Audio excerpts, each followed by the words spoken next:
Okay, so AI, it's the future, right? Or at least that's what it feels like. And lately, everywhere you turn, someone's talking about AI agents like they're going to take over the world. Well, maybe not take over the world, but there's definitely a lot of buzz around agents. Right. So that's what we're diving into today, especially OpenAI's new thing, Swarm. Have you heard about this? Oh yeah, Swarm is a pretty big deal. I'm kind of embarrassed to admit I wasn't even sure what an AI agent really was until I read this article from Analytics India magazine. It's one of those terms that gets thrown around a lot. Yeah. It almost sounds like something out of a sci-fi movie. Well, in a way, it kind of is. But really, at its core, an AI agent is just a system that can act on its own. Like it can make decisions and take actions based on the information it has without needing a human to tell it exactly what to do at every step. Okay, so it's like a really, really smart program. Exactly. And way more independent than the kind of AI we're used to interacting with now. Think of it like this. You can tell an AI agent, hey, I need a flight to LA next week. Find me the best deal. And it can go out and not only search for flights, but also compare prices, factor in your preferences, maybe even book the flight for you, all without you having to lift a finger. Wow, that's impressive. Oh. Okay, so that makes sense, but where does this swarm thing come in? So Swarm is basically a tool, an open source framework, to Yeah. be precise. Meaning, Meaning, OpenAI, the people who made it, they're sharing it with the world. Anyone can use it to build their own AI agent system. oh, so it's like they're putting the power of AI agents in everyone's hands. Exactly. And what makes Swarm particularly interesting is that it's designed specifically for building multi-agent systems. Multi-agents, so not just one AI, but a whole team of them working together. You got it. Okay, now this is where it gets really interesting.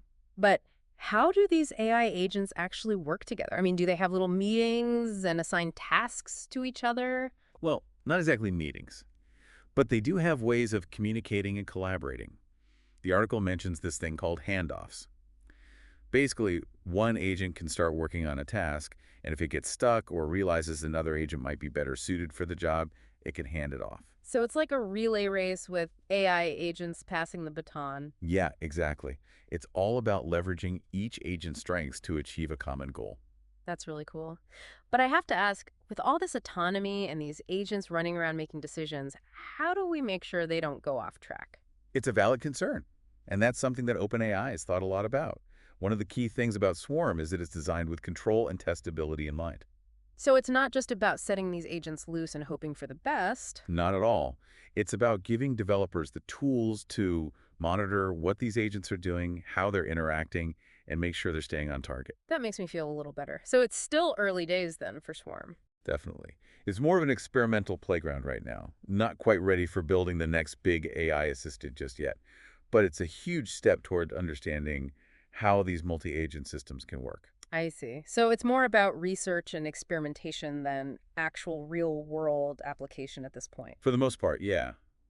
Although, given the pace of AI development these days, who knows what the future holds? That's true. Things move fast in AI. Now, I was a bit confused about something else in the article. It mentioned that Swarm uses OpenAI's chat completions API, but that it's not the same as their assistance API. Can you explain that? Sure.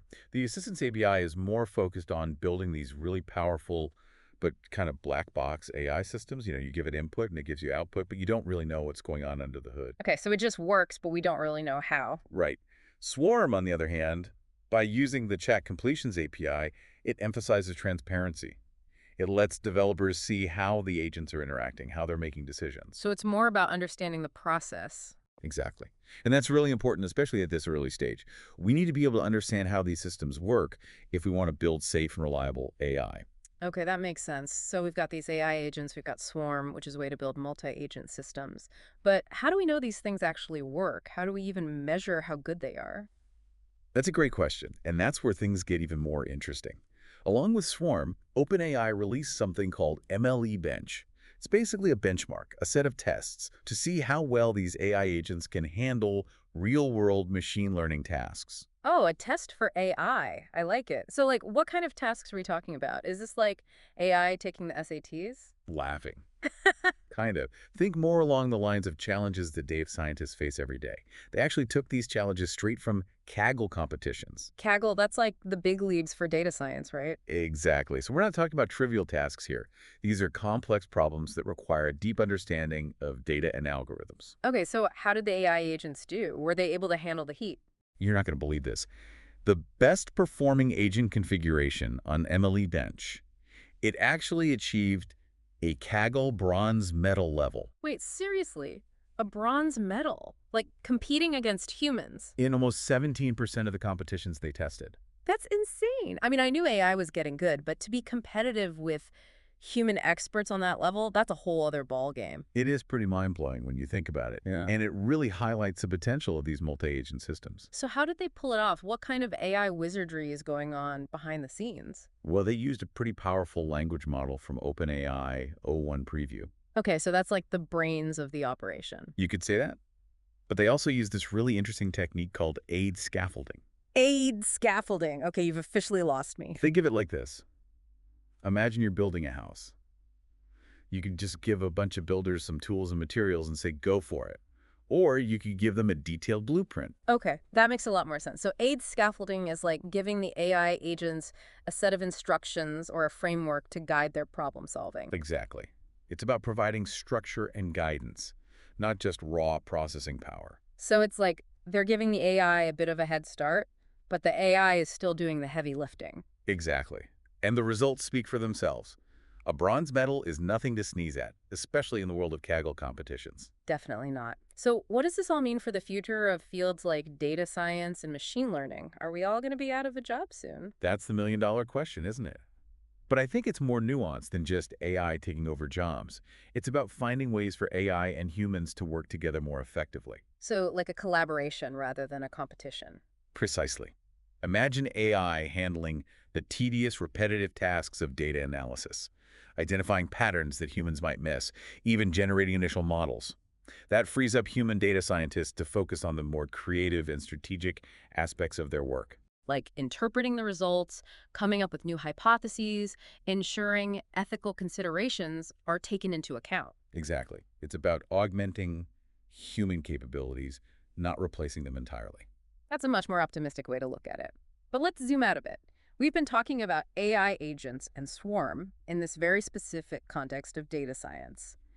What about the bigger picture? Where does this all fit into the grand scheme of AI development? Well, for a long time, AI was all about building systems that excelled at specific tasks, like playing chess or translating languages. Right, like specialized tools in a digital toolbox. But with agents, especially multi-agent systems, Hmm. we're moving toward AI that can interact with each other, adapt to changing environments, even learn collaboratively. It's like we're moving from individual tools to building an entire AI ecosystem. Exactly, and that opens up a whole new world of possibilities. Like what? What are some of the potential real-world implications of this shift? What could we see these AI agents doing in the future? The possibilities are pretty much endless. Imagine AI agents collaborating to design personalized education plans for each student, tailoring the learning experience to their individual needs and styles. Wow, that would be amazing. No more one-size-fits-all education. Or what about healthcare? AI agents could work together to analyze medical images, diagnose diseases with incredible accuracy, even personalize treatment plans based on a patient's unique genetic makeup. It's like having a team of the world's best doctors working for you 24/7. And those are just a couple of examples. We could see these multi-agent systems revolutionizing transportation, urban planning, manufacturing, you name it. It sounds like we're on the verge of something truly transformative. But with all this talk of AI agents working together, I have to ask, what about competition? Is it possible for these agents to have conflicting goals or even start competing with each other? It's a really interesting question. And it all comes down to how we design and train these systems. Specifically, it comes down to something called reward functions. You see, when we're training these AI agents, we give them goals. And when they achieve those goals, we give them rewards. Okay, so it's like training a dog, but with digital treats instead of belly rubs? Pretty much. But here's where it gets tricky.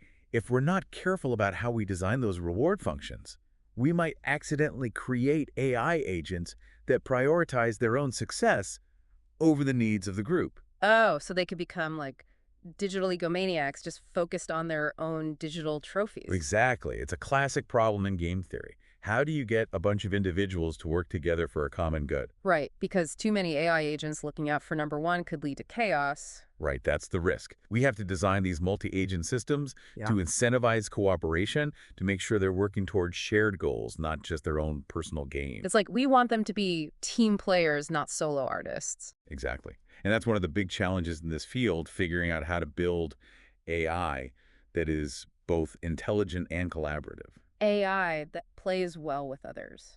It's kind of funny when you put it like that. It sounds like we're talking about teaching robots good manners. In a way, that's exactly what we're doing. We're trying to instill these AI systems with the values and principles that we want to see reflected in their actions. That's a lot of responsibility, but it also sounds incredibly exciting to be on the cutting edge of this technology, figuring out how to shape the future of AI.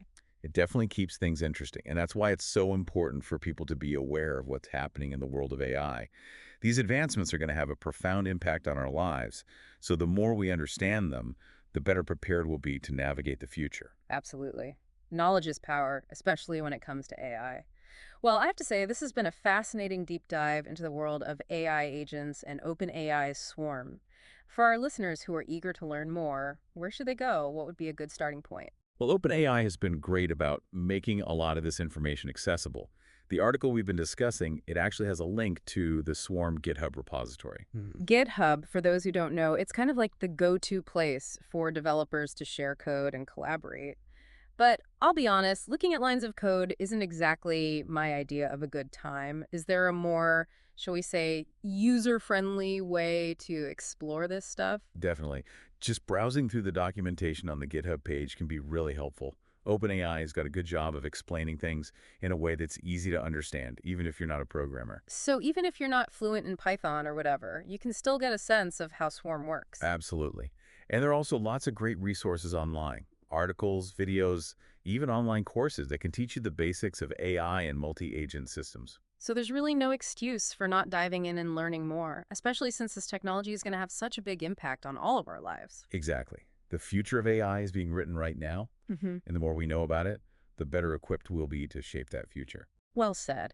And on that note, I think we'll wrap things up here. A huge thank you to you for joining us today and sharing your expertise on this fascinating topic. It was my pleasure. Always happy to talk about AI. And to our listeners, thank you for tuning in. We hope you found this deep dive informative and engaging. Be sure to check back soon for more explorations into the ever-evolving world of AI.